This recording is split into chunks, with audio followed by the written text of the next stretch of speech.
Fasten your seatbelt. I am taking you for the ride of your life. I'm going to show you what this car can really do. Are you ready? I am ready. Hang on. Okay. Here we go. Hold on to your butts. Look at him, kid. To infinity and beyond! It might be a tumor. It's not a tumor. Not a tumor at all. So you can go ahead and ask me what you're going to ask me, and my natural response could be to get offended. Well, fine, let's talk about it. Any thoughts of your own on this matter? Or is that your thing? You come into a bar, you read some obscure passage, and then pretend you pawn it off as your own idea just to impress some girls? Just another American who saw too many movies as a child. Yeah, well, that's just like your opinion, man. All right. You're listening to the 30-something movie podcast. One movie each week, 30 years in the making.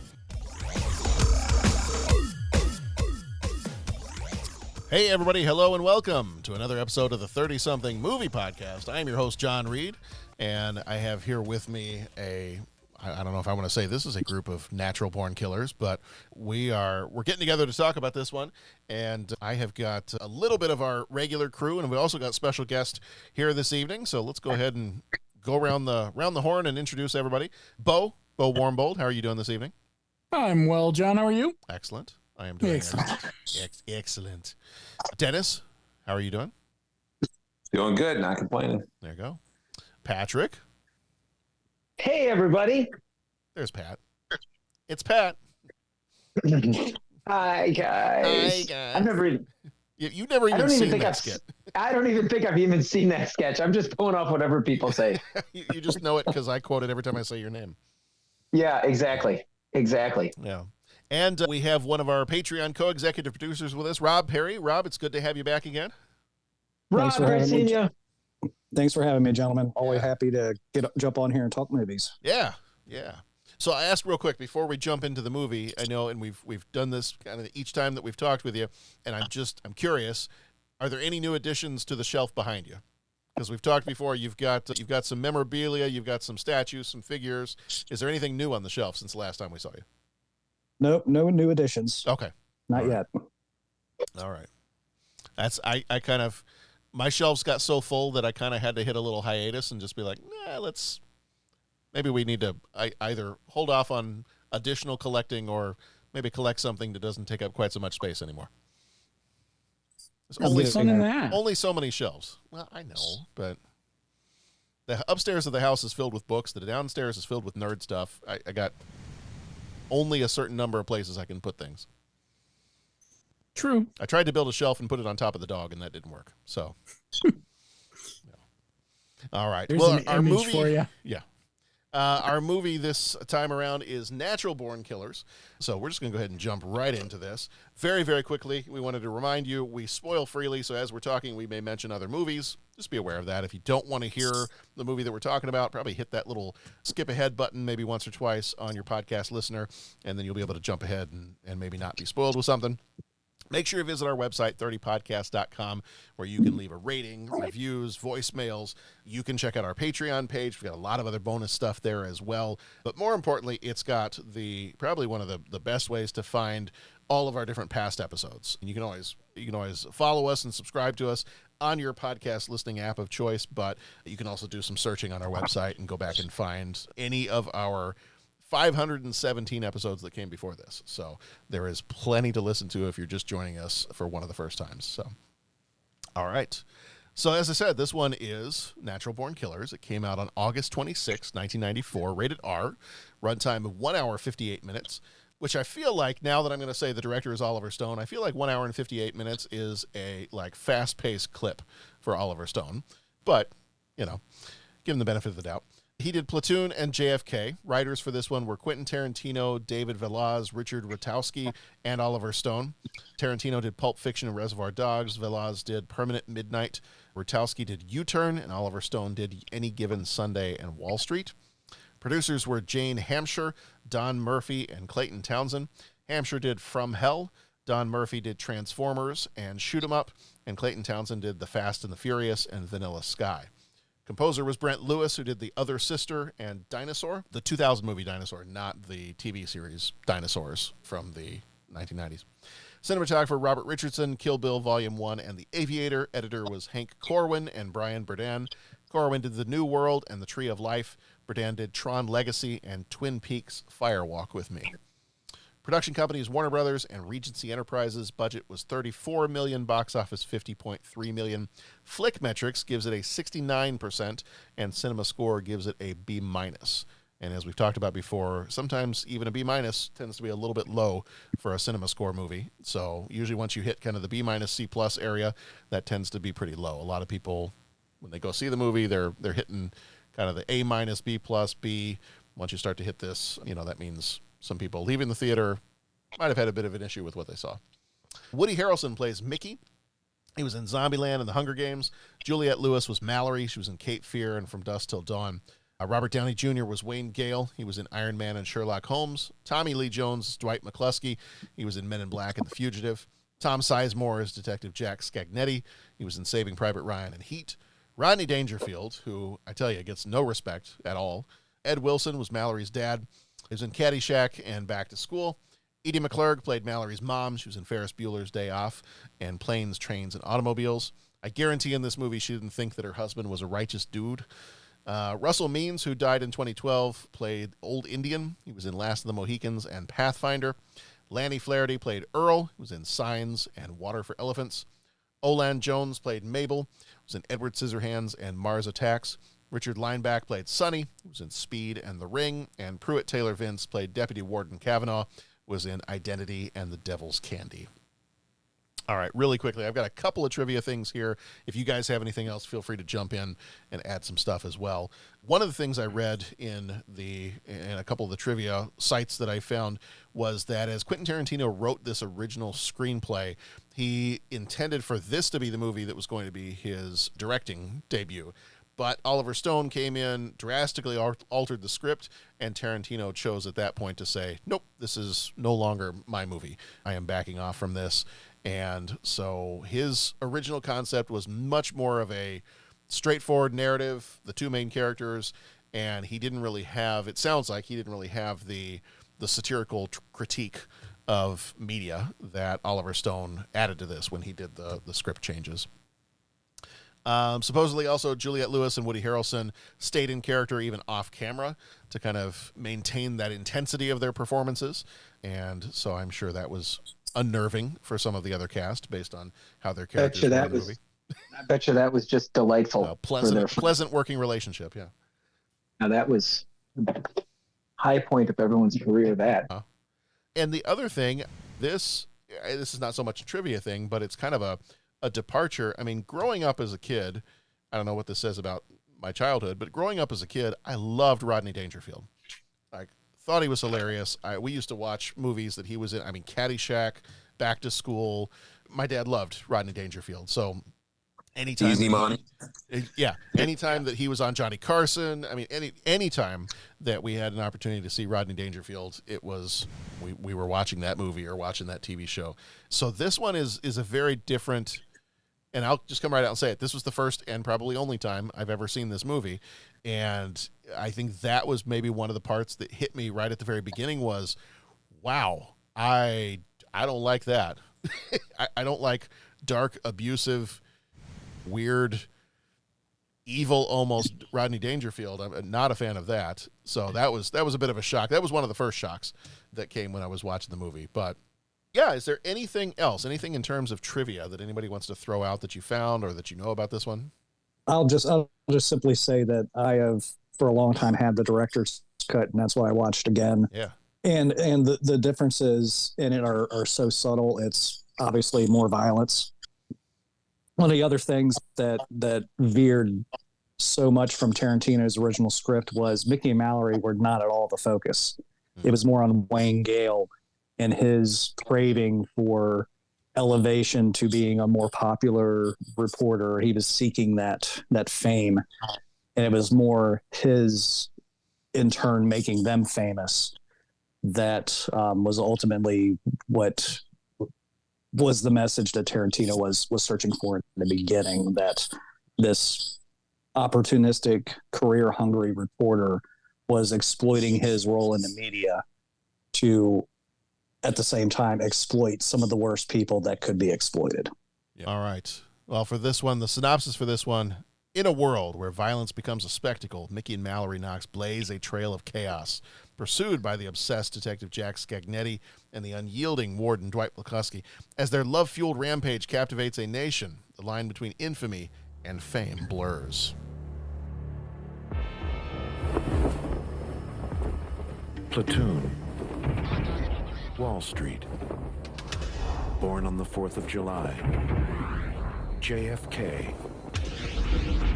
Oliver Stone's vision has changed the way we saw our past. Now he takes a look at where we are and where we're going. And you will be shocked at what he sees.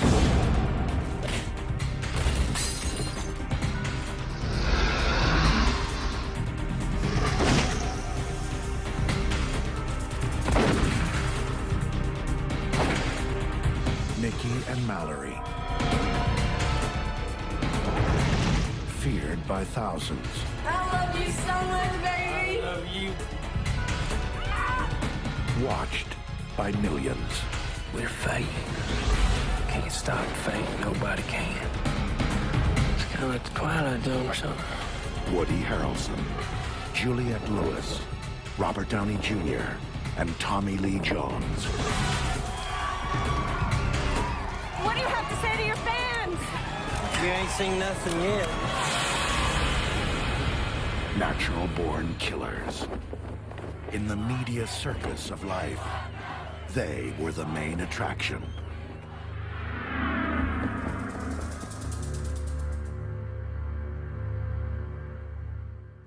All right, so we broke down the plot into 10 major moments. Our 10 major moments for this one start off with the diner rampage. Mickey and Mallory stop at a diner in the New Mexico desert where they brutally murder nearly everyone present after a confrontation, declaring their names to the sole surviving customer before leaving. So you can share that with the rest of the world. We get some flashbacks to kind of the beginning of their romance, Mallory reminiscing about her relationship with Mickey, his arrest and eventual breakout so that he can be with her. After his prison escape, the couple kills Mallory's abusive father and neglectful mother in a violent home invasion scene, sparing her younger brother Kevin. So they have a bit of a theme there that they're going to spare at least one person. They solidify their twisted love with a bit of an impromptu marriage ceremony on a bridge, symbolizing their commitment to each other above all else.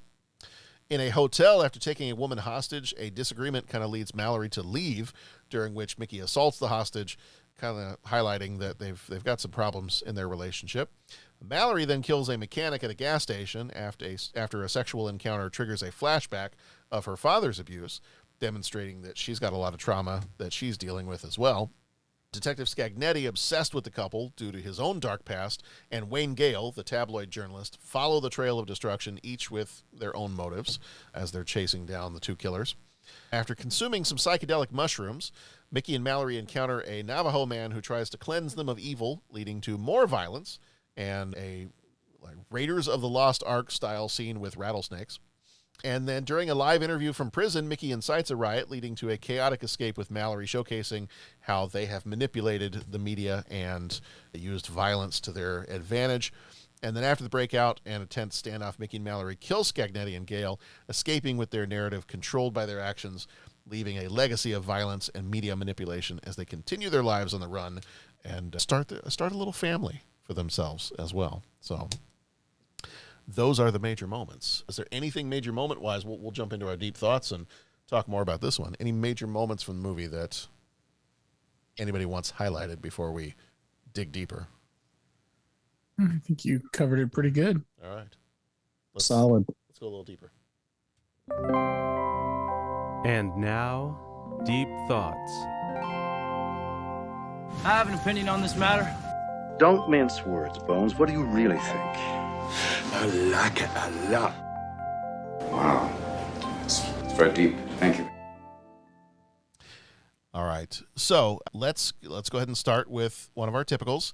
Do you recall the first time you saw this movie? And in general, we'll dig into it a little bit further. Do you like this movie? And Rob, we'll go ahead and guests go first. So we'll go ahead and start with you. I knew that was going to happen.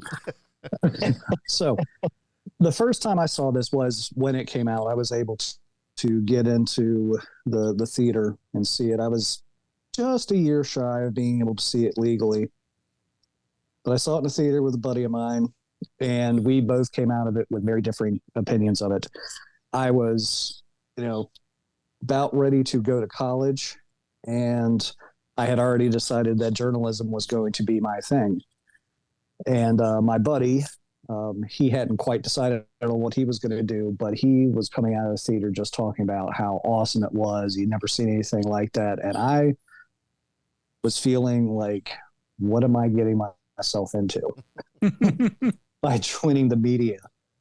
And I kind of made a pledge to myself that I'm going to go to school. I'm going to learn how to be a real journalist and never be on TV, never be that type of person. I want to do gumshoe work. I want to dig into stories and learn what's really going on. I don't want to stretch the truth or exploit it. I want to follow all the tenets of the Society of Professional Journalists. So the movie hit home with me in a different way, but I do remember going back to school after the weekend that it first come out and other people had seen it, and they were all talking about the things that people talk about this movie, which is the violence and how ridiculous it is and how over the top it is. While I was like, it's really not hard to see the message that is coming through, which is we're really excited and entertained by real life violence. And the OJ trial had not started yet when this came out, but it was in the throes of all of that going down. Menendez brothers was a big influence, but I remember a lot of people walking around my high school wearing Charles Manson shirts, and that was always weird to me. So it hit me pretty hard, and to this day, it still is kind of a reminder of how the media can just go off the rails and entertain us in ways that we probably shouldn't be entertained. Yeah, I had my first time watching this that's the first time I had seen it. Had not seen it before. Had always heard of it. I think I'd seen a couple clips here and there, maybe as part of watching something else or watching a compilation of movie scenes based on particular topics or whatever. So this is my first time viewing it, and I think, at least at a beginning point, you and I have very similar backgrounds because I originally went to college for journalism. Same type of thing. I was like, nope, I want to be one of the journalists that actually digs into a story, finds the truth. Like I was very much a Clark Kent kind of, like, that was my whole thing. I love Superman, so my whole thing was I want to be a Clark Kent journalist. I want to do everything so that people can be informed. People can make their own decisions based on the truth that maybe I'm able to uncover through the work that I do as a journalist. And then when I was in college, obviously, then I switched over to education because in the back of my mind, I thought, if people can't read to begin with, then it doesn't matter what kind of truth I put in a newspaper. So maybe I got to start a little earlier on. So switched over to education, but I had similar thoughts about that. So as I'm watching this movie, even though I'm watching it as an adult, as opposed to somebody heading off in high school or college, I think I had some similar reactions to it. Was, wow, I'm not shocked, and I'm watching this. This movie is trying to be prophetic or trying to show us what's coming, and I'm watching it decades later and going, yeah, no, I'm not shocked. Like I'm shocked by some of the visuals that I see in the movie, but I'm not shocked that this is the commentary telling us, hey, look, this is where we're going.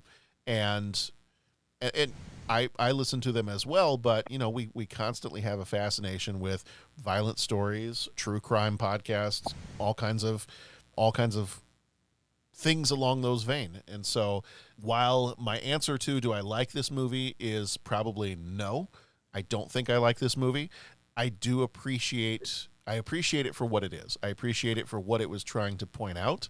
I appreciate it. I have an interesting relationship with Oliver Stone movies. There's a lot of times that it's either there's no gray area for me with Oliver Stone. Either I really enjoy the movie or I just absolutely Or you can't handle the truth. I can't handle the truth. Yeah. And I think this is one of those. Like, there's no gray area here. I don't like the movie. I don't like the things that I saw. I don't like some of the different scenes. I think, and I forget who said it, might have said it earlier, it might have been you, Rob. I don't think I'm supposed to like this movie. And I think it probably did its job. If I don't like this movie, then it's done its job, and that's fine. And I appreciate it for what it is and for the message that it got across. And yeah, I think the other thing, and I will ask this question again later. I'm going to throw it out there now so I don't forget it, but I will ask it again later, is as I'm watching this movie this time, part of me is thinking, okay, so here's the real question. Is the media to blame for this, or is society to blame for this because, well, we have a choice as to whether or not we consume the media? Or is the media so ubiquitous that we can't help but consume it? So that's something that kind of always, when you get to these type of stories and there's a talk about, well, the media is being manipulative, which it absolutely is. Like there is so much of the media that is constantly manipulating us and trying to change our thoughts or focus our attentions in certain ways. There are times where in the back of my mind, I'm like, yeah, but we are the ones tuning in. So how much does this movie have to say about who's, I don't know if to blame is the right word to use there. To blave might be a better word. I don't know. So yeah, I know that's one of the thoughts I was having as I was watching this is I know that Oliver Stone is looking at and kind of pointing a finger at the media and the manipulation of the media for these types of sensational stories. But I'm watching it this time and I'm going, yeah, but the average Joe has a part to play in this too. So maybe we'll talk about that a little bit later, but I do want to get around to seeing, first time that other people saw this one and what your take on it was. Was there anybody else that this was a first time viewing? Me, I had never seen it before either. I think, like you said, John, I'd seen bits and pieces of it. Yeah. And you said a very interesting thing. Maybe we weren't supposed to like it. And maybe that puts it in context better. Like you feel ill at ease with this one. And that's not often what I'm going for in my entertainment. So I feel like maybe that's why I never watched the whole thing before now.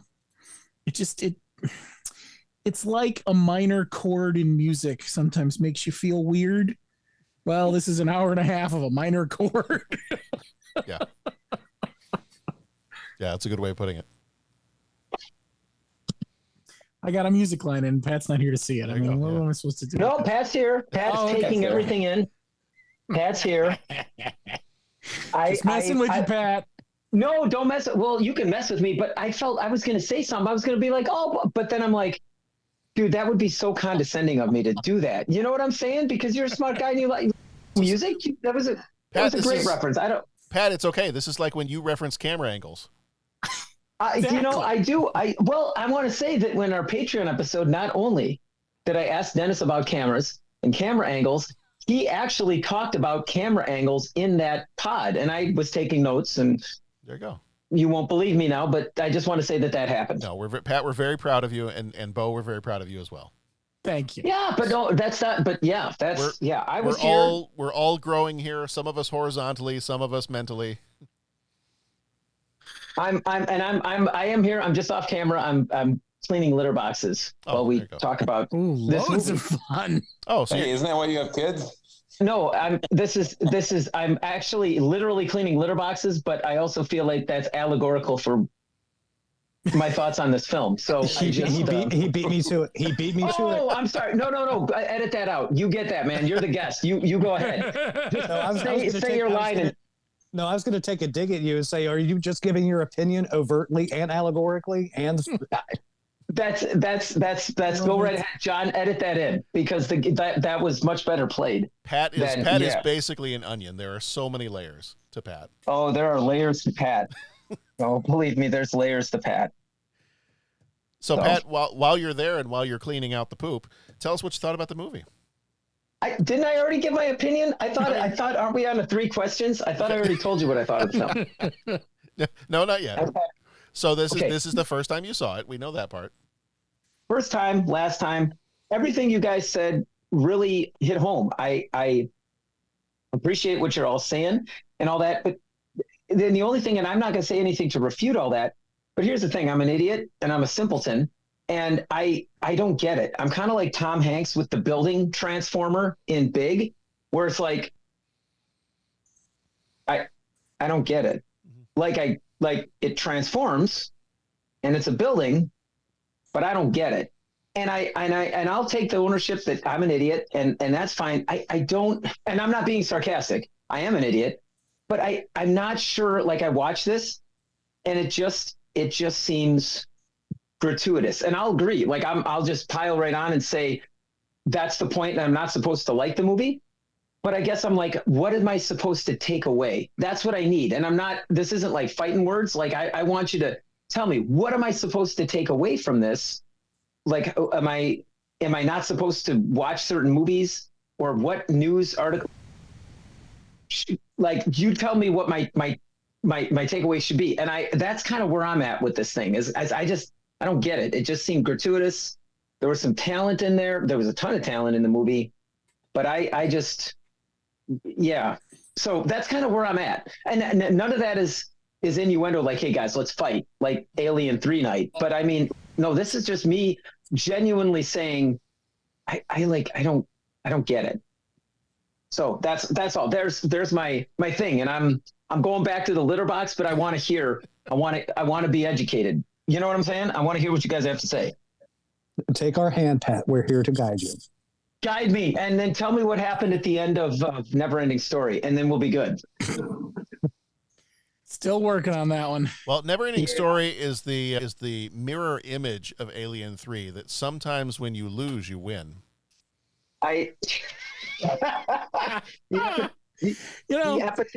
The epitaph on my grave will say that sometimes when you lose, everybody, you really win. Because at the end of Neverending Story, everyone comes back to life at the last 2 minutes, whereas suppose everybody dies in the first 2 minutes of Alien 3. It really is a mirror image of Alien 3. They're the same movie, basically. Is Alien 3 on the bingo card yet? Because it really needs to be. Like, it has to have been. Sean mentions Alien 3 all the time.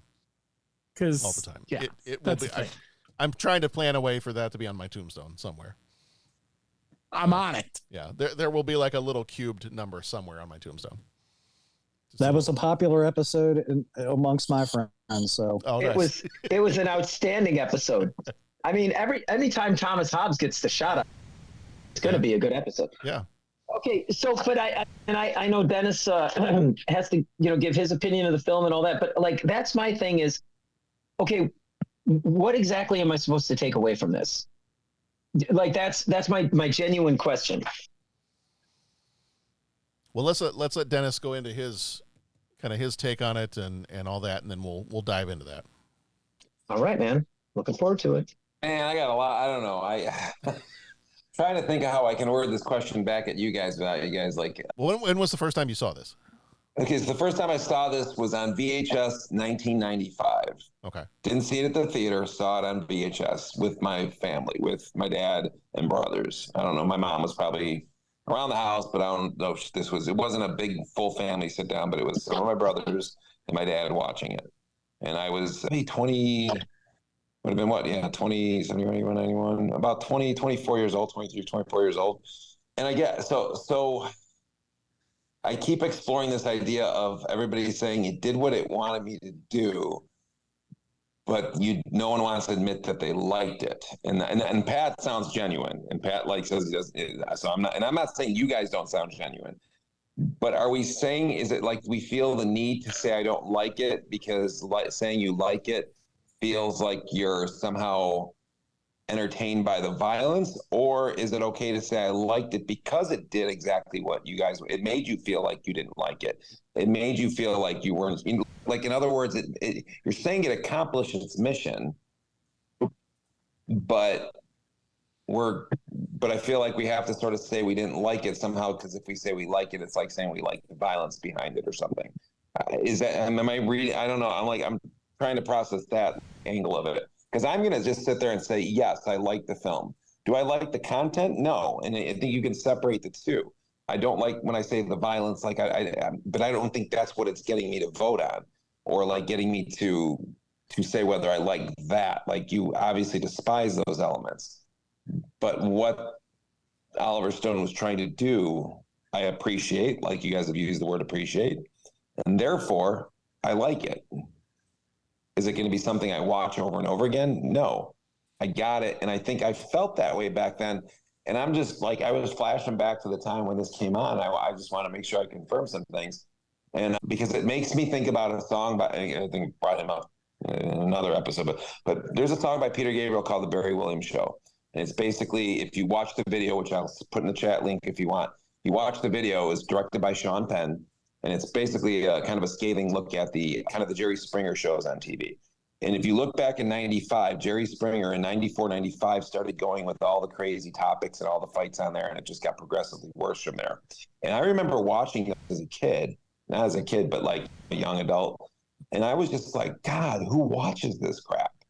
And who would put this on? And how could this guy, like, you're evil, like you're Satan. Are these people actors? And if they're not actors, then you're just taking advantage of people for profit. And I think that's kind of what Oliver Stone is sort of saying is two elements, looking at the actual violence and how we take bad people who are basically notoriety and making them celebrities and making them famous, and how they're willing to participate in that as well. And it almost instills that, hey, this is a quick way to fame because people want their fame. And then what role do we play is what I think, is there a certain element of us asking us, what role do we play in that by subscribing to that, by watching it? Because I always looked at the people in the audience chanting, Jerry, Jerry. And I just sat there and I was like, how do you get up and just applaud it? It literally is like gladiator times in a way, it seemed like, where you're just watching two people fight to the death in some ways. I mean, obviously they're not killing themselves there, but they're just going at it. And somehow that was appealing to us. So I think I was feeling that personally as somebody who was interested in film and movies and was like, God, one day I'd like to make movies. And I was just thinking, well, where's the responsibility of the people putting this on? And it's just this responsibility, like it was lacking. And we as society, we're making these people more popular. And I think that's, like I said, it just exploded because Springer had his height of his thing probably 3, 4, 5 years later, where he's at the height of his popularity. But you saw people follow that. And even shows like Married with Children reminded me a little bit of the laugh track and some of the kind of the mean stuff, which I do like Married with Children. I like that show, but it made me sort of think of like, are you promoting certain things by putting your ratings forward on it? So I guess that would be my question back at you guys is it wrong? What do we mean by when we say we didn't like it? Do you not like the violence, or did you not like the film? And if the film did what it was supposed to do, which was make you not like it, therefore it succeeded. So shouldn't that make us say we like it? I don't know. Does that make any sense? I don't know. Yeah, I mean, I'll give a quick answer to that, and then we can kind of dig deeper into it. I think I didn't like it because I felt it could have gotten its message across without the hyper jarring visuals. Like, I don't think I liked how it jumped around to the different styles. I kind of have a sense of why he was doing that and going through these different styles.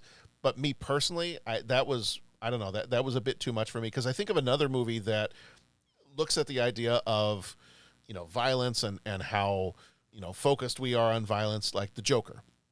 So the Joker movie that came out a few years ago, I did enjoy the Joker movie. I like that movie.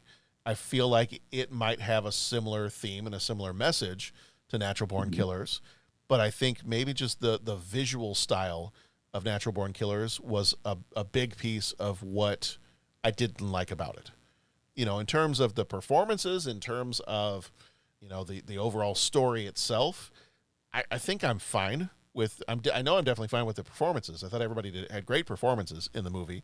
In terms of the story, yeah, the story's fine. Like, I understand what it's going for. I understand what it's trying to get at. And I think that for me, here's the here's the moment I had, and I'm going to blank on which one it is. And Rob, I know you're a big horror movie fan, so maybe you can help me with it. I'm trying to remember if it was the third one.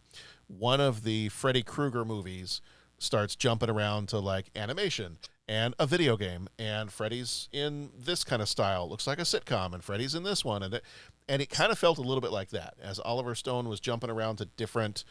Here it is a sitcom. Here it is animation style. Here it is this.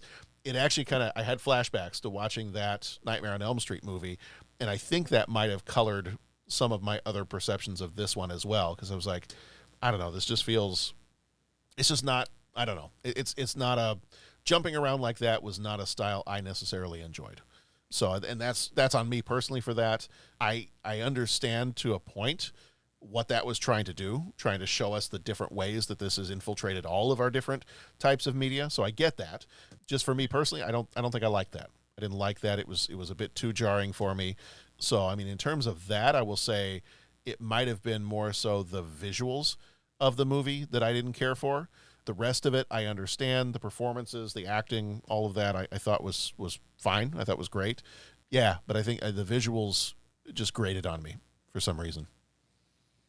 So, and again, I like, obviously this one has been compared to the Joker, and I would have brought that up as well. And I agree. And that's what I'm saying is you like the Jokers because the visual styles were different. There was more of a slow burn with that, like it built. And then, because I'll tell you, I think the scene where you get what you effing deserve. Mm-hmm. Like, I think that scene where he is traumatic. Mm-hmm. Like when I first saw it, I was like, whoa, this just changed. And am I supposed to root for this guy or not root for this guy? Because he just cried. He's the subway. You can sit there and say, hey, to a certain degree, vigilante justice, these guys are picking on these people, and it was like, Bernie Getz, you start thinking of some of the, sort of this type of thing.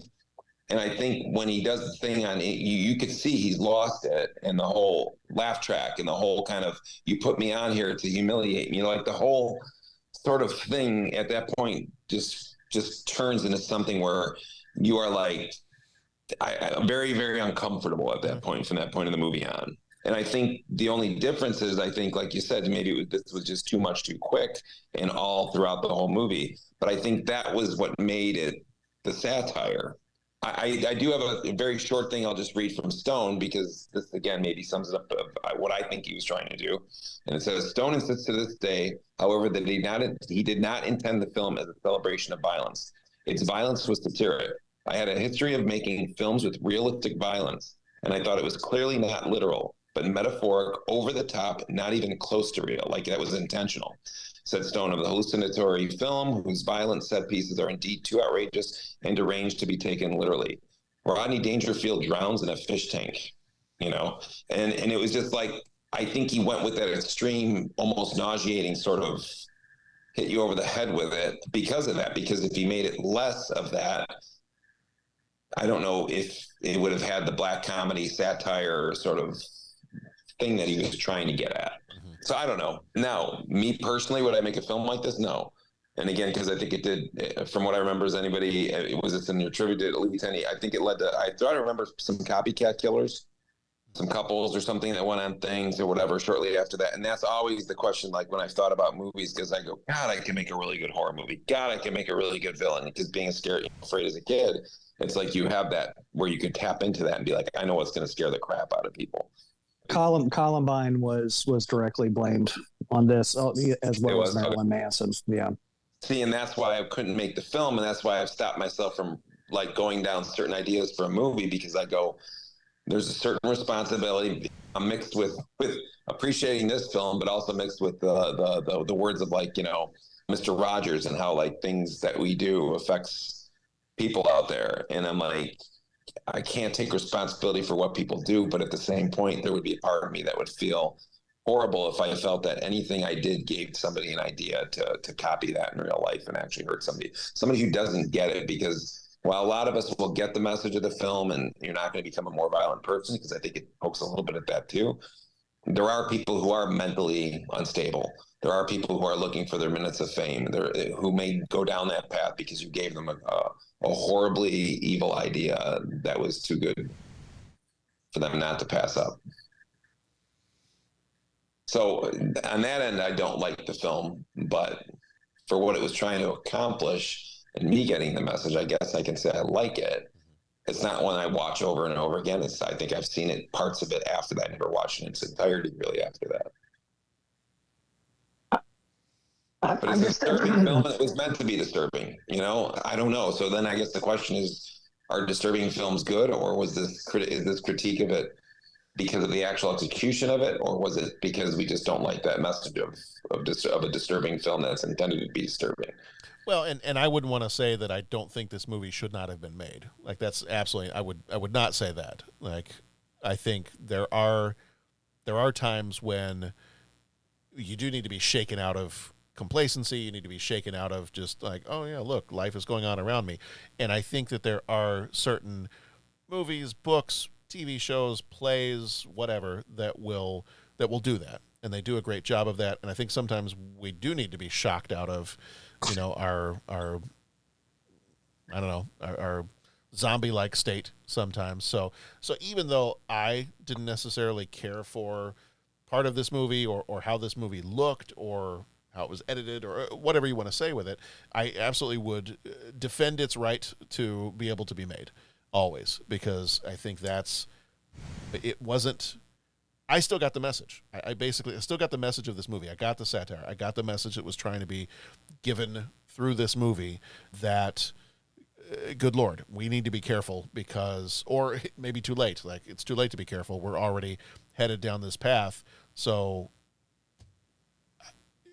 do the work you can to try to either turn this around or defend against it or whatever. But no, I think it definitely, I would never want to say this movie shouldn't have been made, I guess is how I want to finish that thought. It's an incredibly well-crafted film. I just feel, and even then and to this day, I still feel that the message that it was trying to get across was just a tad ham-fisted. I mean, if I could understand it as a dumb 17-year-old who had seen, up to that point, a whole bunch of horror films and violent movies, and then this comes out of nowhere, and it's just so over the top and so in your face. That's what made me uneasy. I mean, it's hard for me to say that I like this movie for the simple fact that I know that it made me so uncomfortable for all the right reasons. For all the right reasons.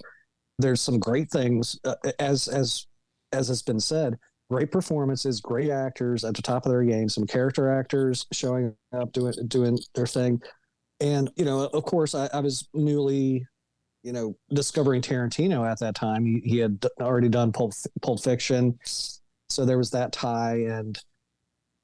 But it definitely was not a Tarantino film, even though he had only done two. But I had seen True Romance at that point. And if you compare these two movies, both written by Tarantino, one done by Tony Scott, who seemed to get the Tarantino vibe, and then Oliver Stone, who went in a completely different direction and just took a kernel of what Tarantino was doing and went in his own direction to make a commentary piece. I just felt that the commentary that Oliver Stone was pushing was in your face. And I think that was the whole point, is that that's the only way we were at that time going to get this message, is if it was so shoved in our face that we had to have our nose rubbed in it a little bit to realize, do you see where we're going? Do you understand where we're going to be in 30 years, where there's an entire network dedicated to men and women killing each other?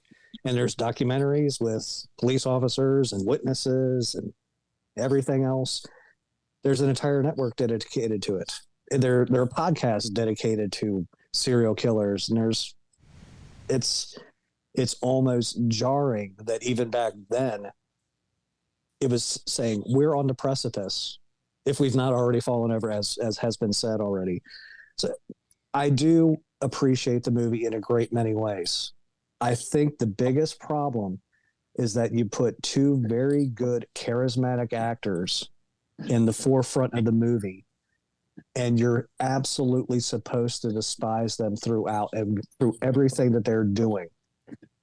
There's not a single likable person.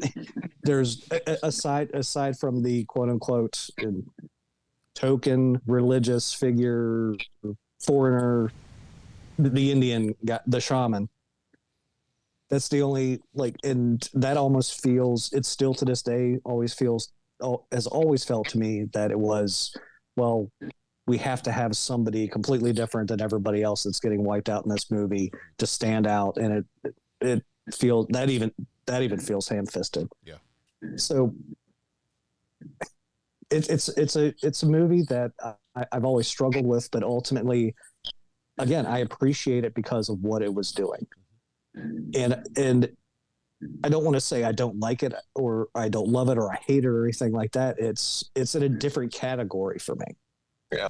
Everything you guys have said has just been eloquent, and like I'm going to listen back to this pod and like try to process it.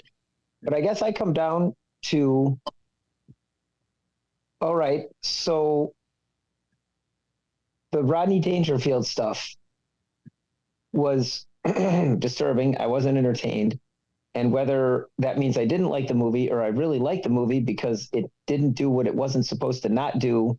And that's all good. So is the idea that we're getting in our sitcoms, we're getting mission creep to where it's like, okay, we're taking these jokes so far and we're making these characters so despicable that we're still laughing at them, and that's over the top?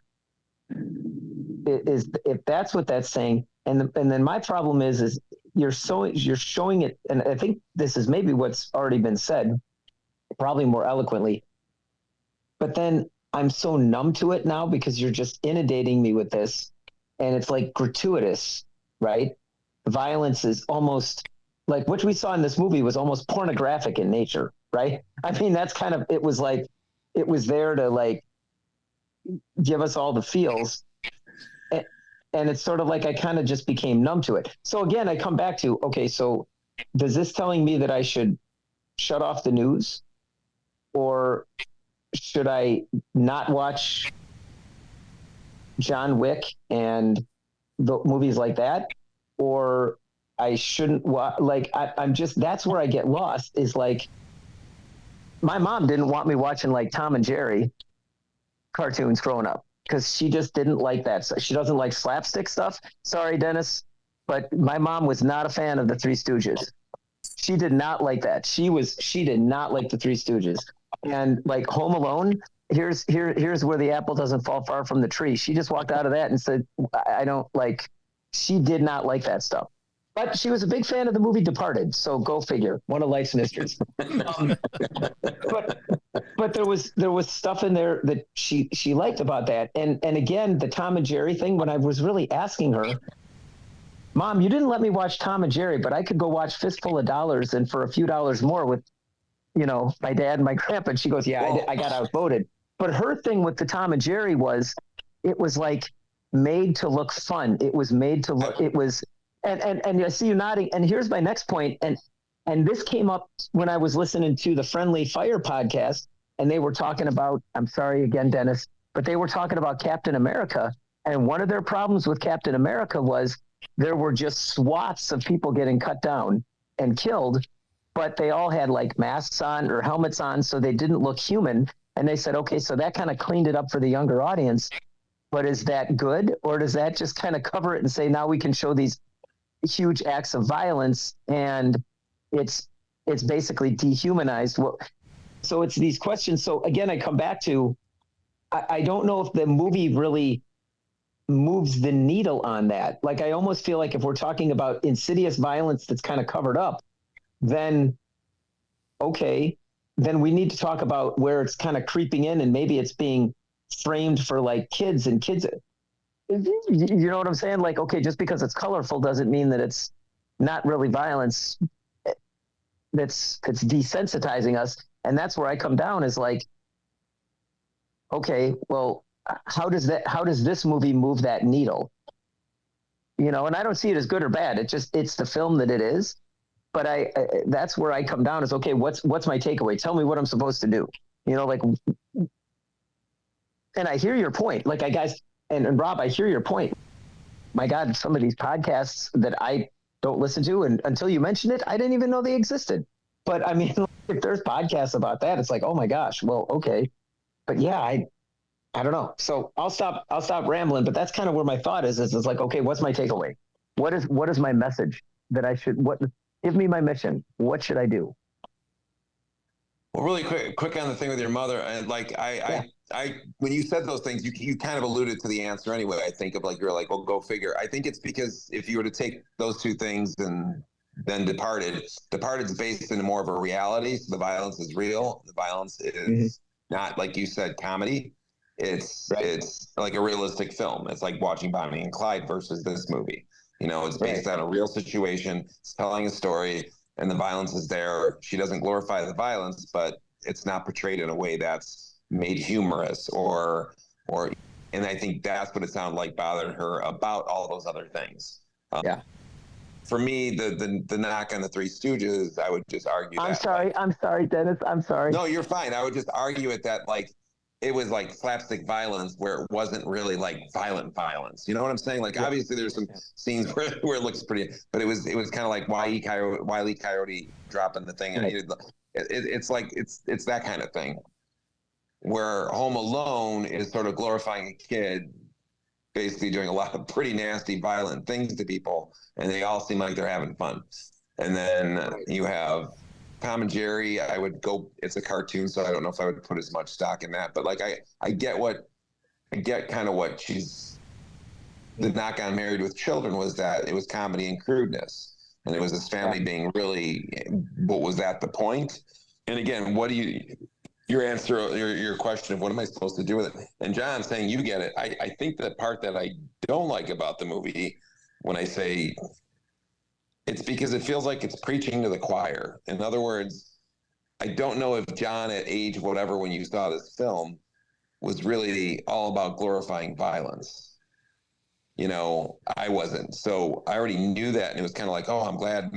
And you're hoping that people are going to see this. And maybe that was Oliver Stone's misguided hope that like people would see this and, like you said, get like, hey, maybe we shouldn't take part in watching this stuff or promoting these villains or plastering Manson stuff all over, making light of Manson T-shirts or putting him on these shows, because then you had interviews with Manson giving him a platform. I remember Geraldo Rivera interviews with him. We thought some of them were somewhat funny because he did all these, like, even like the Ben Stiller show kind of made fun of the Manson stuff because it was like he would be talking gibberish. But at the same time, you're giving a guy who's essentially evil a platform on TV almost for our entertainment. So it can shine that light, I guess, back at us, or reflect back at us and sort of make us examine what we consume and how does that affect the culture. I think it could go also to the industry and say to the industry, are you putting profit over what it does to the culture? So I think there were some noble attempts at it, and I think that's why I guess I say I like the movie. But in the end, I don't think we got the majority of those people didn't get the point. In fact, they got quite the opposite, where if you look at the way the culture went, it went with, no, we'll take the profit. like we'll take the likes, we'll use that. Whatever, that's fine. We'll just go ahead with this, and we'll actually like capitalize, like almost like it showed that like you can have violence and the kind of the ills of society become popular and profitable. So I think while he was trying to kind of call that out, it really didn't work because the people who were already against that were just more against it or disturbed by the film, and the other people were like, okay, that's a good idea. And I guess my problem is pessimistic way of viewing it is that it didn't. I think there is a cesspool of stuff out there, and obviously the internet didn't help that because it gave more avenues and places for people to find that niche. But well, and I'm just going to say, I'm sorry, Rob. I didn't mean to cut across you, buddy. Go ahead. No, I was just going to say that Dennis and I are old enough to remember the 80s and the satanic panic and blaming heavy metal and then blaming video games. Media at some point has been blamed for all society's ills ever since it's become popular. And that is where I praise the movie, because it's actually turning the camera back on the audience and saying, no, you guys like all this violent stuff. Everybody who brings up the new fear of the day, they are the ones they're looking for something else to blame what they can't get a grip on in society's ill wills, why these two crazed killers got so famous. I mean, that's the only thing that I think is the movie's biggest failing, is that you only get glimpses as to why Mickey and Mallory are the way they are. And I think that's also a strength, as weird as that is, because you get it. They were both abused. They were both brought up in terrible childhoods, and essentially society made them who they are. You know, Mickey's obsessed with TV and fame, and Mallory thinks that she has to have this perfect life, but at the same time, they're toxic to each other. They just hold on to each other for all the wrong reasons. Again, it's that whole conflict that I have with the movie, that I get what it's trying to say. I just wish at some point it did just a little bit better job of fleshing them out, other than they're a product of society. Just go with it. Well, and even the Wayne Gale, Robert Downey Jr. character, it's like that's sort of the people making the profit off and using other people's pain and suffering and capitalizing on that. I mean, he's not without. I think the fact that we almost in some ways struggle to find things to say about it in a certain way, like analyzing this movie, is also, again, why what makes it, like, we're reluctant to say good film, because is it a good film that prompts discussion? Oh, absolutely, is a good film. So therefore it fits that category. I just remember seeing, like, even after this, I used to think a little bit more about what I do consume, thinking like, oh my God, like I never knew how ratings worked exactly. Like I didn't realize that there was the Nielsen ratings and the Nielsen family. And it was like, I never really quite understood. It was kind of like, how does the internet work, you know? But like, how do people justify, is it because my TV's on? Do they know my TV's on? They know I'm watching the show, you know? And I think that I was very, very conscious about watching Jerry Springer shows. I didn't watch Jerry Springer. I watched it more like a car accident, in the sense that I'd be like, I can't believe this is on TV. Like, wow, I wouldn't sit there and watch the whole thing, but it would come across, there'd be some segment and you're looking, and I would look at people in the audience going like, how do you pay to go get tickets to there, show up at this and like condone this? And obviously these people are screwed up, and you're just capitalizing on Jerry Springer. You look like the devil. And I remember just like sitting there thinking, and I go, but it's on my TV. I'm watching it. And therefore, I'm giving it more popularity because I thought my TV somehow figured into the ratings. And I used to be like, I know I can't leave this on, because then they're going to think I like this type of stuff, and they're going to make more of it. And all the people who are watching it and saying, oh my God, that's so ridiculous and so stupid and so crazy, these people on there. I'm like thinking, but we're the ones making it more popular, which it did. I mean, I think the peak of Jerry Springer was 4, 5, 6, 7 years after this. I think he was like he changed his format from like more serious things in the early 90s. Then there was the OJ trial, was when, 1990? 94? 95. 95. Was it 95? Which again, you think of like everything after this movie, and you got like OJ almost becoming obviously a notoriety, but like everything stopped. People were watching that thing all the time. Like the ratings on that trial were like huge, and you have everybody becoming semi celebrities out of that, even the prosecutors, of this, of that. It was Cato Caton, or was it Cato Kalin, yes. You know what I'm saying? Like, here's the guy who became like somewhat popular and so in a certain way, and it's like, so it was just interesting how you didn't have, and I think that, like I said, the internet has exploded that even further, that you don't necessarily need to have talent to become famous, and that's sort of a sad thing for society. So I don't know if it really. I think the other thing is that I love that I became a little bit of I knew Leonard Cohen before, but you might want to look in the lyrics to that song at the end, and that maybe that's sort of like a little kind of wrap up of his message in a way. It's like murder is the future, and the whole, like, he's just kind of warning the repent, and the lyrics to that song. I mean, I can pull it up, but it's an interesting lyric for you to end that film on. Yeah. So just get that whole, listen to the song, but just read the lyrics on that song, and it's kind of interesting. Get that whole album. Yeah. And I mean, I hear exactly. I hear everything you guys are saying. I just want to say, as an aside, you were talking about how rock music was ruining. I still remember when Dee Snider testified in front of Congress. That was That's a great YouTube video. They've got. I'm just saying, I might be. So I will freely admit, I might be part of the problem. Yes, I'm quoting Taylor Swift. Hi, it's me. I'm the problem. But Two Live Crew. What was that? 2 Live Crew as well. Yeah, but I mean, And all of a sudden, Dee Snider got on there, and he was what?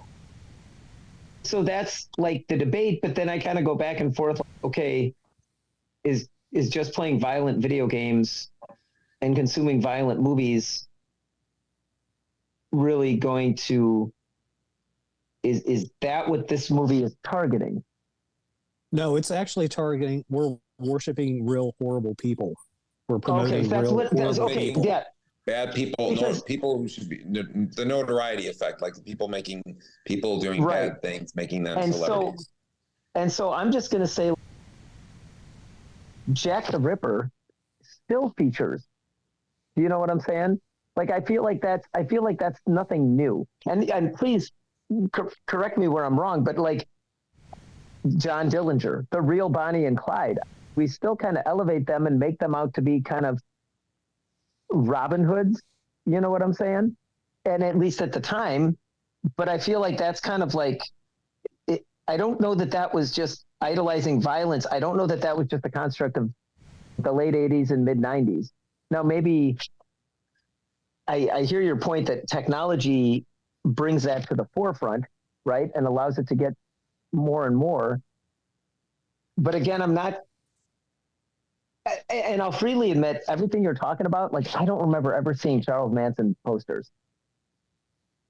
I mean, they existed. So do T-shirts.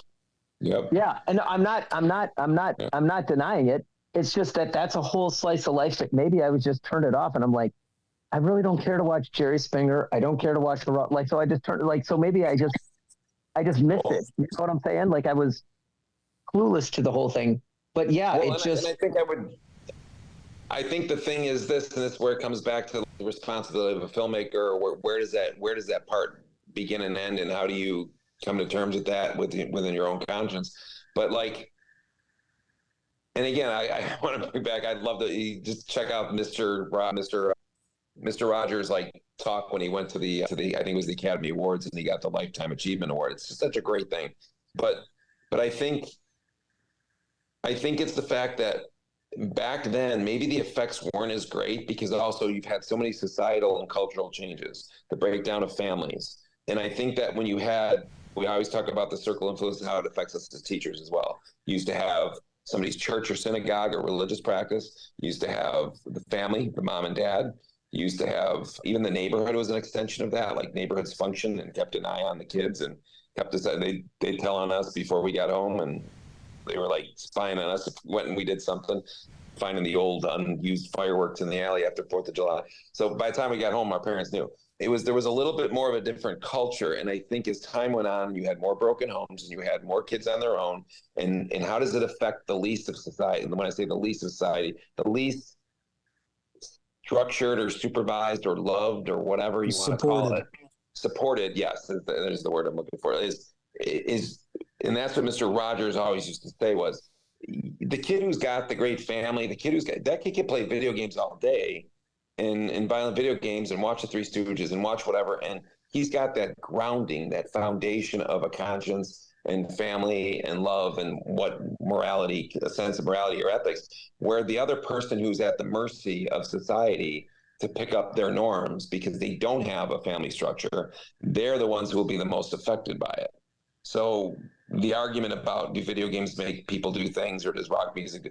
Well, it depends on the person receiving it, because for most of us, probably not. If you've got a good foundation of life and values and things like that, you're not going to be as affected. But if you're a kid who's growing up and you're just a sponge and you're seeing that as popular and you're seeing that as famous and you're seeing that as what's going to get you money and that's what's going to make you popular or whatever it is, and that's how you internalize it, then you don't have that backdrop of family or support. So you're more apt to go out and do something like a copycat murder or cross that line in a different way, because to you, that's just fun and popular. And that's like, I think that's still true today to a great deal. And because you have so many kids learning off your influence isn't just your church and synagogue or your parents or your teachers. It's social media. It's what they're seeing out there that affects their behavior more than anything now. I mean, I think that's a sad thing, and because it doesn't have their best interest in mind, like those other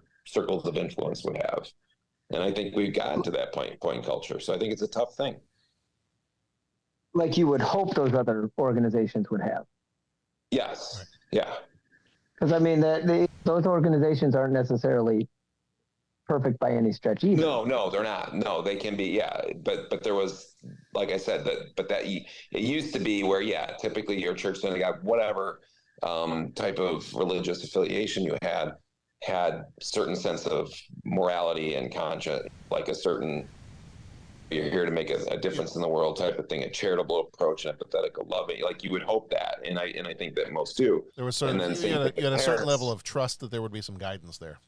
Yes, where they weren't necessarily just sitting there trying to make money off somebody, but then it became, we used to protect kids from things they saw on TV, and certain countries still get that, where they don't advertise the kids because the advertisement is trying to get them to sell. They're a customer, so they're going to do whatever works to catch their attention, no matter what the effects of that might be.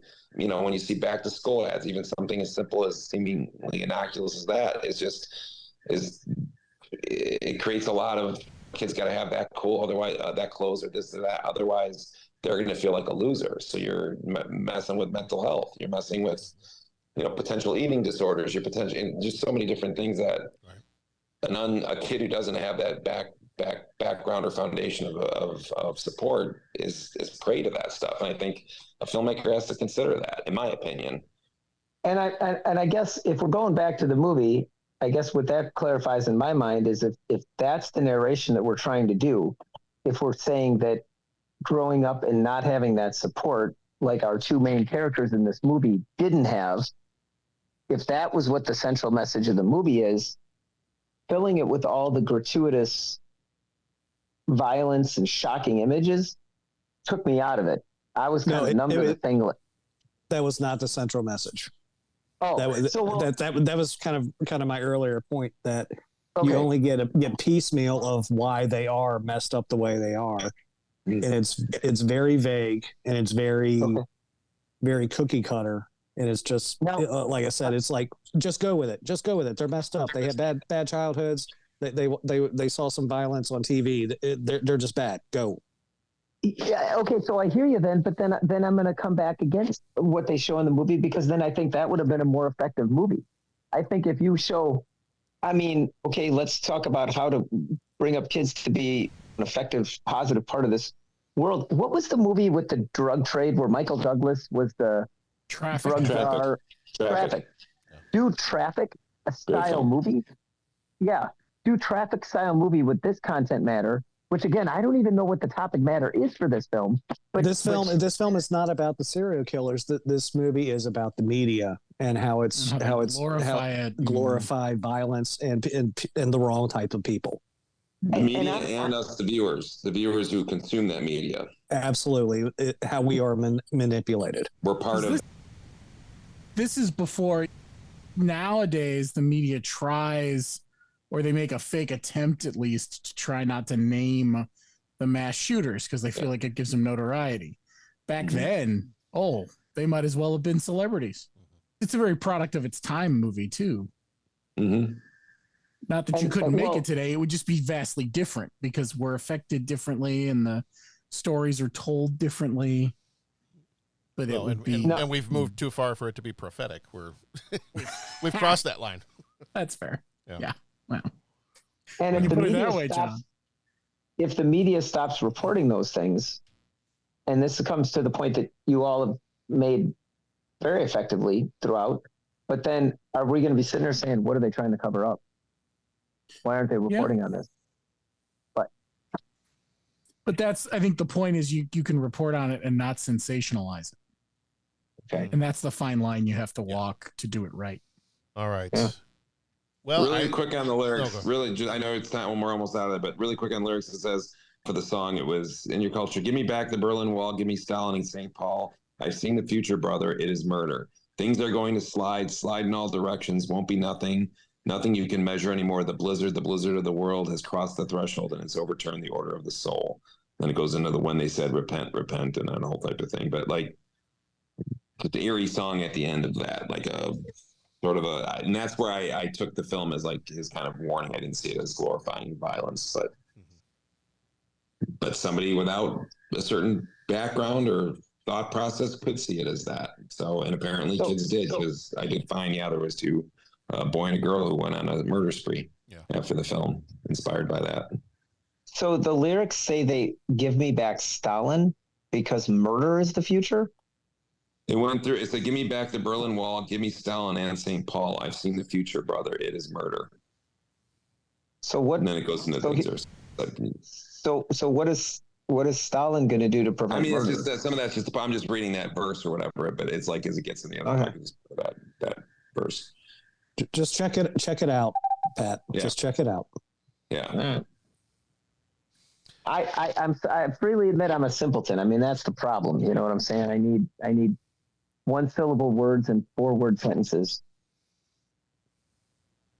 Pat, check it out.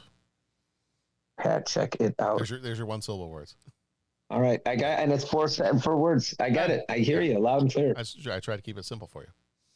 It didn't. Also, Ted Bundy and Richard Ramirez, they had like a lot of they had groupies. People want to marry them, and wasn't it like a whole big thing? Yeah. And I think again, how as a society do we get to that, and how many messed up people are there that could do that? And Well, there's even that scene in the Wayne Gale interview where Woody Harrelson's asking about what specials and I beat Gacy. Yeah. And then you get to Manson. He's like, Manson beat you. Oh, can't beat the master. even he was like, where are my ratings? Yeah. Yeah. All right. I think it's time for 3 questions. Any final comments? Anybody have a quick final comment you want to say about the movie before we move into 3 questions? So. It's a disturbing, thought-provoking film, but man, I'm going to have to watch it again. I feel like now I haven't seen it in its entirety in a long time. And maybe there was a reason for that. I don't think Pat will watch this anytime soon. Well, I can listen to this. And I get it. Like there's a reason I probably stayed away from it for so long. Again, after originally seeing it, it was kind of like, I got it. I don't need to see it again. Yeah. And again, you're preaching to the choir here. I get. Mm-hmm. And I'm going to try to watch a little bit more of what I watch and how that affects what gets made. Because again, I think that's my big takeaway is what we view is going to determine what they make more of. So if something sells and something's popular, there'd be more than somebody out there happy enough to keep producing more of that, no matter what the morality of it might be or the social, effects of it might be. Yeah. Somebody's always willing to capitalize on that and make more money. So therefore I need to be a little bit more prudent about what I support, I guess, in some ways. Well, they can come look at my computer anytime because you're going to find 99% of the pictures are pertaining to motorcycles. So make more motorcycles, and I'll be happy. The other 1% is Monica Bellucci. Yeah. Well, I was going to say airplanes, but okay. whatever. Okay. Well, you got a little column A, a little from column B. You know what I'm saying? Right. That's Rob, right. you want to give a final plug for the soundtrack? Yeah, that is one thing. Dennis brought it up. This too was my introduction to Leonard Cohen. I knew I had heard a million times the Hallelujah song in other movies, but I never knew who sung it or why he was important. And Trent Reznor from Nine Inch Nails produced the soundtrack, and of course it shows now that he's gone on and actually done some really good scores or composure in other films. But the soundtrack, even if you have never seen the movie, you just listen to the soundtrack, and it has clips from the movie in it, and even from that, going from song to song, and you listen to it all the way through, you get the frenetic, crazy feeling, and also all of the messages that the soundtrack is also interlacing with the movie. As Dennis said, the last song in the film is "The Future," which was the title track of the Leonard Cohen album of the same name, which I went out and bought. Yeah. Because I wanted to hear more of this guy. And then I wound up buying a whole bunch more albums by Leonard Cohen and just being amazed at just a voice that isn't all that impressive, but very, very good songwriting. So you can dislike the movie for a bunch of reasons, but it has an incredible soundtrack. Yeah. Which I still have on CD. You guys know these things? Oh yeah. Oh yeah. I have heard of this thing you are all about the speaking physical of. media. All about the physical media. I have many certificates of deposit. Yes. All right. It's time for 3 questions. He asks each traveler 5 questions. 3 questions. 3 questions. It's impossible to answer. Impossible because you don't know the answer. Nobody could answer that question. I want to ask you a bunch of questions. I want to have them answered immediately. What you just said is one of the most insanely idiotic things I have ever heard. At no point in your rambling, incoherent response were you even close to anything that could be considered a rational thought.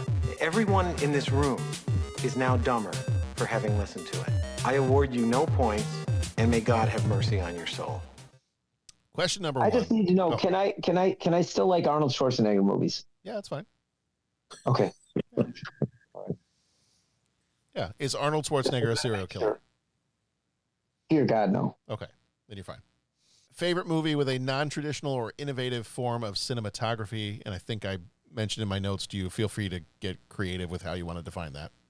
I'll give mine real quickly. Mine is, and I remember this movie blowing my mind the first time I saw it as a kid.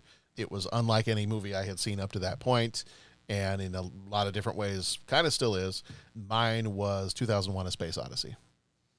Just the way the camera work was done, especially some of those scenes where he's jogging through the capsule and it's going through the circular area like that, and then the kind of the psychedelic stuff at the end of the movie, and there was just a bunch of things about that movie that I had never seen a movie quite like that when I was a kid, and I probably saw that when I was, I don't know, I probably wasn't even 10 years old yet the first time I saw 2001, and I was like, whoa, this is not Back to the Future or Masters of the Universe or the other stuff I've been watching. This is crazy. This is on a different level than what I'm used to seeing as a kid. So I remember that one kind of blowing my mind. So I'm going to have that one be my favorite movie with non-traditional cinematography. I've always found myself drawn to movies where they play with the color palette and play with exposures. Movies where you see a high contrast between one setting and another. Maybe one's lit very cool and then one is very warm. We brought up Traffic earlier. Traffic was one where they definitely played with color. When you were in Mexico, it was this warm, bright, orange, orangey color, And then when you were in the city, it was muted and blues and grays. Cooler temp. Yeah, I've loved movies that do that. Men in Black comes to mind. Yeah, it's sci-fi, but they're playing with saturation and color. Barry Sonnenfeld actually does that a lot. He worked on a TV show called Pushing Daisies that did the same thing. It was a very hyper-saturate color environment, and I've always liked that. So I guess film was the thing. I'll say Men in Black, but it's that color saturation and that playing with color and exposure that I've always like caught my attention when it comes to like the visual language of a movie. There you go. What was that? Your turn. My turn? I'll go last. Because I'm probably gonna get groans and eye rolls. So you got and seriously, Rob, I'd like to hear guests should get in there first. Okay. One of Pat's favorite directors, David Lynch. When I first discovered him, I saw Eraserhead first, but I actually seen a bit of The Elephant Man when it was on TV, and I was just struck by how out of sorts everything was. And then when I saw Eraserhead, I had never seen anything like that. And then when I saw Blue Velvet, I had not seen anything like that. And my love of David Lynch continues to this day. But I will bring up a couple of contemporaries. David Fincher, I think, does an amazing job with visual storytelling as well as just expert directing and cinematography and everything. So I would definitely go with David Lynch. David Lynch has just blown my mind repeatedly. And when I've gone back and revisited Twin Peaks, I do that at least once a year. And it's just amazing what he can do. Is Eraserhead, is that the one can you just quick? We covered that one on the pod, right? I remember Blue Velvet. No, we haven't done Eraserhead. We haven't done Eraserhead. Then I'm thinking of something else. Okay. Nope. When does Eraserhead, or did we miss Eraserhead? Eraserhead was 81, I think. No. So it 70, was 77. Okay. That is not. I would not have put money on that being that far. So it'll be maybe it'll be a Patreon in 3 years. We'll have to do a Patreon in 3 years. Yeah, we'll bring Rob back. We better bring Rob back. I like it when Rob's on the show. Got it. Dennis, do you have anything that you want to throw out there? Well, who else hasn't gone? Pat. Just Pat. Pat's trying to avoid the question on this matter. That's what Dennis is trying to say. What am I trying to do? You're trying to say that you have opinions on this matter. No, I know Pat's expertise with cinematography. Let me. Okay, then I'll get it out of the way, and then angles. I'll start with. We'll go with the Bush League, and then we'll work our way up. Okay, so I'm just saying. I was sitting there trying to real quick during my meetings today in the back, trying to research different movie styles and all that kind of who's and what's it's and all that kind of ins and outs and so forths and so on. Okay, so I'm just going to say when it was which one, and I'll tell you when The Matrix came out, The Matrix blew my mind. I didn't know anything about it. I came out in college. I remember a buddy. All I saw was the one trailer that didn't give anything away. There were a couple glimpses of Neo doing the fallback thing while the bullets whiz by his head, and it was like, wow, that looks cool. And then a friend's like, oh my God, you got to see The Matrix. And I remember going to see The Matrix, and it was just absolutely mind blowing to me. I loved everything about it, and I remember that whole first scene where Trinity jumps, and then the camera does the 360. Was it a 360? Yeah, it goes all the way around, and then the film picks back up. I just thought that was amazing. I mean, maybe technically it's super easy to do, but I'm saying visually, it just really sucked me into the film, and it really and again, spoilers for The Matrix in case anyone has not seen that movie, but I didn't know anything about it. Like the whole idea of the world within the world and the machine world, I knew nothing about this movie. So when I saw that for the first time, I thought I was watching something in the real world. And all of a sudden, wait a minute, what is going on here? What? And it wasn't so much the effects of Trinity jumping over a street or Trinity running along the wall, or let's be honest, for young and old Pat, just the effects of Trinity, period. But it was that first camera shot where it was freeze and then it circled around. I was like, man, it just set the film apart. So that's the one that's kind of captured my heart in terms of filming things that have thrown it. I've got some honorable mention, but I'll say Jaws, because the movie Jaws, the idea that the editing and the music made that movie. Whereas if they would have just gone with a special effect, gigantic mechanical shark, the movie probably would look dated and we wouldn't be talking about it as much. But the idea of and that, I don't know, no, there were movies where they actually filmed out on the ocean before. So I guess that I don't want to go that far. I'm going to get over my skis. But the idea of the editing and the soundtrack telling the story, which I mean, all joking aside, Dennis, you can explain. All you guys can explain that a whole lot better than I can. But I would just say, just watching and rewatching Jaws and just seeing how awesome and amazing that is, based on how they film it. And then, I guess those were the big two. Those were the big two that really came to mind. Pat, I'm shocked knowing your love of Dutch angles and Dutch ovens and things like that. I'm shocked you didn't go with. I'm shocked you didn't go with the cabinet of Dr. Caligari or something like that. I mean, I know how much you love that. I did. I love all that stuff. I love it all. Yeah. I was trying to talk about I was going to say every Star Trek episode with the split diopter, just because that's just awesome. But no, if you go to a good barber, they can fix that split diopter for you. Mm-hmm. That's what I hear. Yeah. I've heard of this guy called Sweeney Todd. He's It's pretty good. A cut above the rest, you might say. Indeed. Very, very quickly, we'll move on to question 2, but very quickly, Bo, to your point, messing with colors and saturation and contrast, Dark City is another one that I really enjoy. Fantastic. Good pull. Yes. Yes. Yeah. Love Dark City. Love that movie. Yeah. Dark City is great. Yeah. Also, The Crow. I don't know that nobody else on this podcast liked that movie, but I don't even think anybody loves that movie on this podcast, but Dennis might. Is this Rob your might. second attempt to answer this question? Did you already answer it, John? I already answered. We're going to question number 2. Yeah, you're coming back and just going right to, okay. I was just going to say. Oh, look at that. Oops, I hit the mute button on Dennis. All right, question number 2. What's your favorite?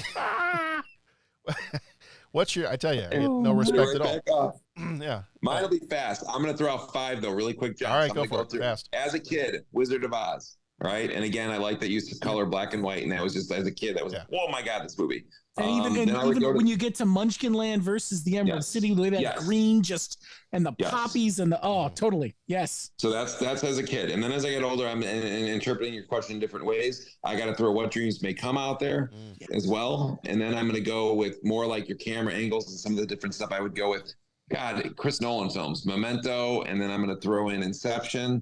And then what was the final one that I had that I really, some people hate this. And when I talk about like a style or cinematography, some people hate this guy, namely one of our friends, Jason, who used to cannot stand this type of film. But I love Thin Red Line or a Terrence Malick film, Tree of Life. I like that. I have to be in the right mood for it. But man, the style and the pacing of it, for some people, it's obnoxious and they can't handle it. I really appreciate his cinematography in films. But I have to be in the correct mood to watch that. It's not like a Friday night movie. You definitely have to be along for the ride. Yes. And like, I really fell in love with the way the pacing went in, especially not so much Tree of Life. I thought that was kind of beautifully shot. It created a very interesting mood. But like, I think if anybody's ever seen his version of Thin Red Line, God, it's just like a day in the life of soldiers, and the pacing is just so interesting. And it's like you got time to absorb what he was doing in the messages and the stories and these soldiers' lives, and it like gave you reflection time during the movie. I would almost put the cinematography as like / meditation / thought-provoking / mood. It's just I really dig his sort of style, but anyway, so Terrence Malick films. All right, question number 2. What is your favorite Rodney Dangerfield role? Thornton Mellon, Back to School, Case Closed. Yep. What was the first one? Thornton Mellon, Back to School. Okay. Yeah. Oh, okay. The name he's given. Okay, yeah. That is, we're going to daily double that one because that one's also mine.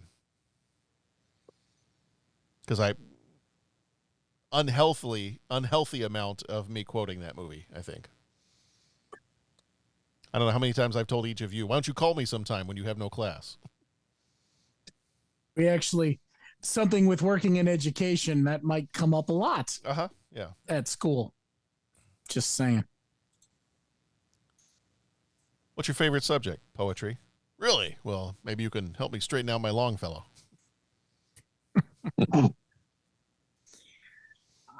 I love Caddyshack.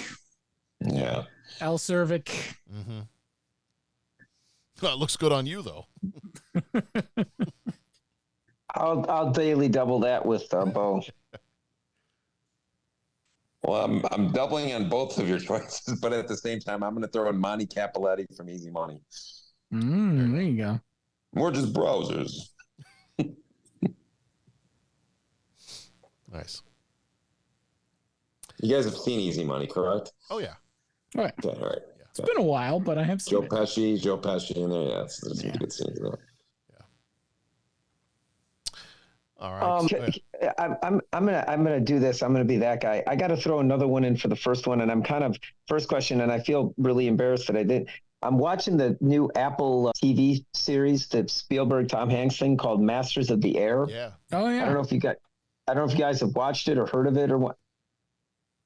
I'll be brief. They don't have any flying B-17s, but through a combination of props, models, green screen, all the different, they bring that to life in such a poignant way. And the way they film it, the way they show what those guys went through up there, and in that, but then also where they would fly out and basically on suicide missions, but then come back and sleep in relative safety, right? They're able to show that. And just the way they shoot each of the episodes, they kind of, there's different topics with each episode, but like one, you're on the bomb mission and you're seeing this horror that they're dealing with. But then on the flip side, then on the next one, you're with the ground crew and you see these planes all beat to hell and back, land. And then when the hatches open and these airmen start falling out of these planes, what they do to just bring that horror out. And again, it's the way it's not, I would imagine it's not camera angles, but I mean, the special effects, like what they do to bring these things to life is amazing, but the way they shoot the stories so that you're getting this air war from different perspectives. And I've talked to some friends that have watched it, and it's kind of the agreement is you're really just, it sticks with you, right? It just the images and what you see really, really, it just sticks with you. A very powerful sense. So I really have to say I've been very taken with Masters of the Air, and I am remiss that I didn't put that on question number 1. Yeah, oh, that's fine. All right, and finally, question number 3: favorite movie with a Bonnie and Clyde style relationship that is featured. And I'm going to throw mine out immediately, and thankful that we got a chance to watch this one not too long ago. Had not seen it before that point, but I'm going to go with True Romance. Mine is it was more of a Bonnie and Clyde style throuple, I think, than a couple, but Cruel Intentions. People doing really bad stuff to each other. Mm-hmm. There's a couple other good ones, but that's the one that sort of jumped out at me. Yeah. I want to see if anyone mentions the other one I thought of before I say it. Mine is a more modern take on the whole thing, and that's Chris Pine and Jeff Bridges in Hell or High Water. It's a very, very modern take on the same idea of Bonnie and Clyde, except it's brothers instead of lovers. Mm-hmm. And it's an incredibly good Western, as well being a modern day retelling of that type of vigilantes for a good reason story. So if you haven't seen it, I highly recommend it. Hell or High Water. Nice. I have not seen it, so it's going on the list. All right, Dennis, Pat, what do you got? Pat, you go first. No, I'll just throw mine out because I think I initially thought Bonnie Clyde, thought sort of this film, and for some reason the one that popped up in my head was Wild at Heart with Newland Sailor, which is Nicolas Cage and Laura Dern. Mm-hmm. So Wild at Heart, which is, somebody mentioned David Lynch's. That's David Lynch. Yep. Mm-hmm. So my honorable mention was Heathers. Mm. Oh, nice. Yeah. I see that. I'm going to go with Easy Rider. Nice. Very nice. Mm. Excellent choices. Excellent choices. All right. That's going to do it, gentlemen. So, everybody, thank you so much for joining us on this episode. In fact, I now have, and this is one of the things I love about doing this show with you guys, is like as I'm sitting here and I'm writing stuff down, I'm like, okay, now I need to go watch this movie, and I haven't watched this movie. And I come away with every episode with more movies than I'm ever going to have time to watch. But that's one of the things I appreciate about doing this with you all, and Rob having you on, because I feel like every single time, Rob, that we've had you on, I'm sitting here and I'm going, yep, nope, haven't seen that one. But I know that Rob and I tend to have very similar taste in our movies, so I'm like, oh, okay, I'm watching that one now. So that's part of the fun, but also part of the danger of doing this is I'm never going to have any free time, and I'm kind of okay with that. That's all right. That's okay. I can deal with that. Very, very quickly, our next episode's coming up. Next week, we finish off our What Evil Lurks in the Hearts of Men month, and we finish it off with The Shawshank Redemption. So we'll see if we can make it to Zihuatanejo to see our friend Andy Dufresne. And then next month is our sci-fi month. We'll be starting that off in April. Our Patreon episode is Starman from 1984. Patreon short is Oblivion from 1994. And our regular episodes are Stargate, Star Trek Generations Time Cop. And Rob, I think we're going to try to get you back for our last episode of April, and that is Mary Shelley's Frankenstein. Yay! I would love to discuss that one. Yes. So, all right. Bo, Dennis, Pat, Rob, thank you so much for being here. Always appreciate it. Always love talking movies with you guys. Thank you. John. Thank you for having me again. Yeah, and Rob, thank you so much for stopping by. We always love having you on. It's always a great time every time we've got you on. So we always look forward to it. So I always get excited texts from everybody when I was like, hey, Rob wants to be on an episode with us, and everybody's replying back, yes, all right. Particularly awesome. Pat. Yeah, man. Pat's usually the one that's the all caps. Yes, yes. Let's talk to Rob. I love having Thank you you. on. It's so fun. Thank you. Much appreciated. All right. Everybody, be excellent to each other. Go watch some good movies. We've given you a list of even more good movies you can go watch. But in the meantime, be excellent to each other, and we'll see you back here next time.